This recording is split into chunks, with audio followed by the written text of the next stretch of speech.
But what is reality? Let's see the reality also. One attends English classes for more than 8 months, yet English remains a distant dream for him.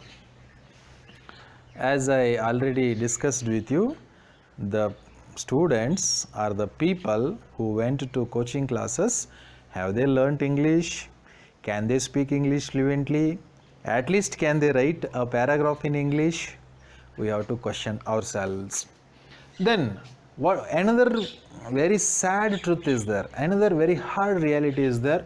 A person has passed SSLC, PUC, degree, master degree, but can't speak grammatically correct English.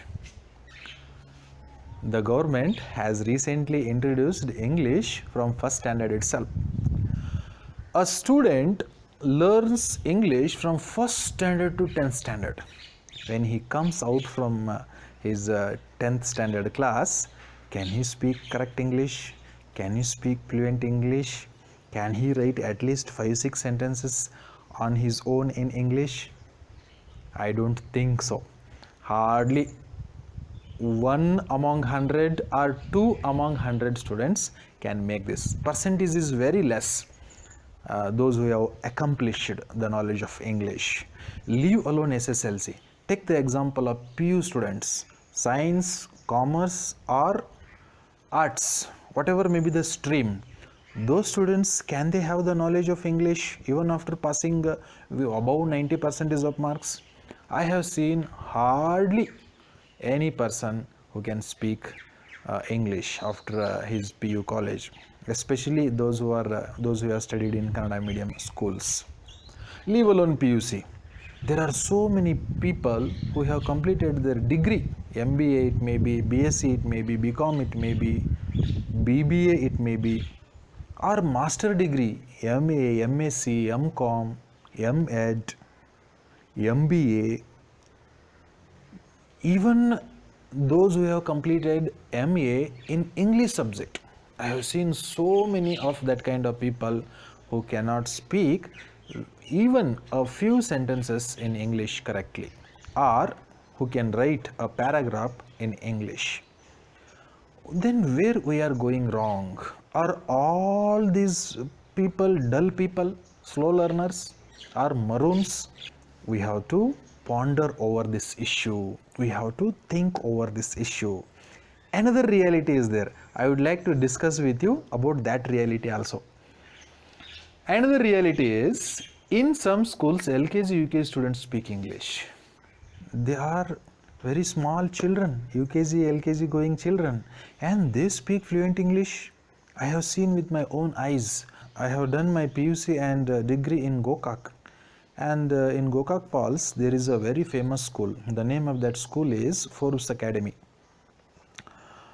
That is CBSE school, and a number of students used to go to that school from Gokak, and now also that school is very famous. Every day 2-3 buses used to take students from Gokak to Gokak Falls to that school. If you enter that bus, whole environment of that bus is English. Small children, come here, sit there, stand up, you give me that, take this, give me that chocolate. You can see complete English environment. They don't speak even a single word Kannada or their mother tongue. I was astonished. Small children can speak English. I would like to share with you another incident. Bangalore incident. I have done my B.Ed in Bangalore.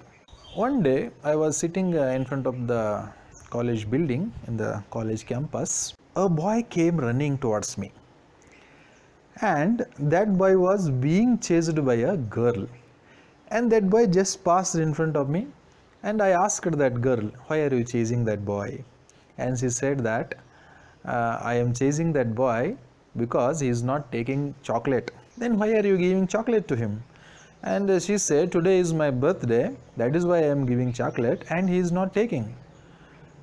This small conversation really surprised me, because that girl spoke English with me, and she was speaking in English just like she spoke her mother tongue. Then the reality 1 and the reality 2. When we compare these two realities, here there are people in reality 1, though they have completed their master degrees, they are not able to speak English. But here in the second reality, the small children, 5-year-old, 6-year-old, 10-year-old, 12-year-old children, they are speaking English fluently. Are these students whom we find in second reality are all brilliant students, genius students? Or the people whom we find in the reality 1 are all maroons? No, all are equal here. Everyone can learn English. Everyone has the capacity to learn English. He has the potential to learn English. Every person who can speak his mother tongue fluently can learn any language on this planet, believe me.